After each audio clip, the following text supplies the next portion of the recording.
غفلت میں سوئے ہوئے مومنوں، عیش و عشرت بڑھانے سے کیا فائدہ؟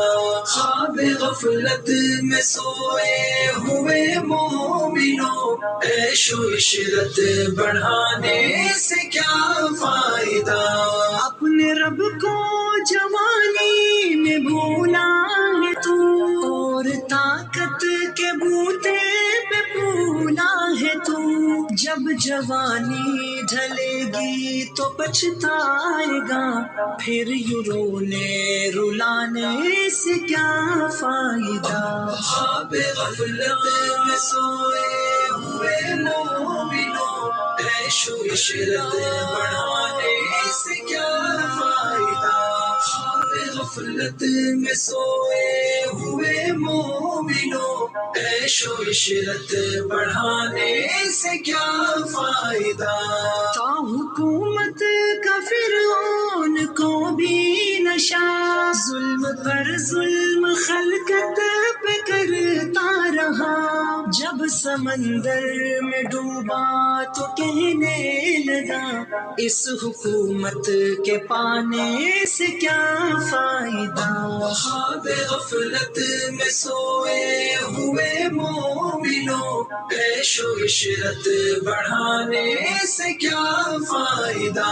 خواب غفلت میں سوئے ہوئے مومنوں، عیش و عشرت بڑھانے سے کیا فائدہ؟ کتنا مشہور قصہ ہے شداد کا، روح جب اس کے تن سے نکالی گئی، مرتا مرتا بھی لوگوں سے کہتا گیا، ایسی جنت بنانے سے کیا فائدہ؟ خواب غفلت میں سوئے ہوئے مومنوں، عیش و عشرت بڑھانے سے کیا فائدہ؟ خواب غفلت میں سوئے ہوئے مومنوں، عیش و عشرت بڑھانے سے کیا فائدہ؟ مالداری میں مشہور قارون تھا، وہ مخالف تھا موسیٰ و ہارون کا، جب زمین میں دسایا تو کہنے لگا، ایسے بے جا خزانے سے کیا فائدہ؟ خواب غفلت میں سوئے ہوئے مومنوں، عیش و عشرت بڑھانے سے کیا فائدہ؟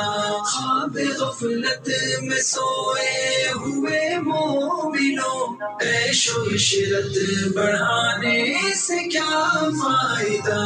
قابل ذکر قصہ ہے نمرود کا، وہ بھی انکار کرتا تھا معبود کا، اس کا مغز ایک مچھر نے کھا کر کہا، یوں بڑائی جتانے سے کیا فائدہ؟ خواب غفلت میں سوئے ہوئے مومنوں، عیش و عشرت بڑھانے سے کیا فائدہ؟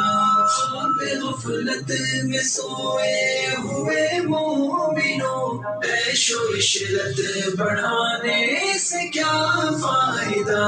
اپنی شہرت پہ انسان یوں نام چل، ایک دن آد پہنچے گی تجھ کو اجل، روح کو صاف کرنے کے اعمال کر، صرف ظاہر بنانے سے کیا فائدہ؟ خواب غفلت میں سوئے ہوئے مومنوں، عیش و عشرت بڑھانے سے کیا فائدہ؟ خواب غفلت میں سوئے ہوئے مومنوں، عیش و عشرت بڑھانے سے کیا فائدہ؟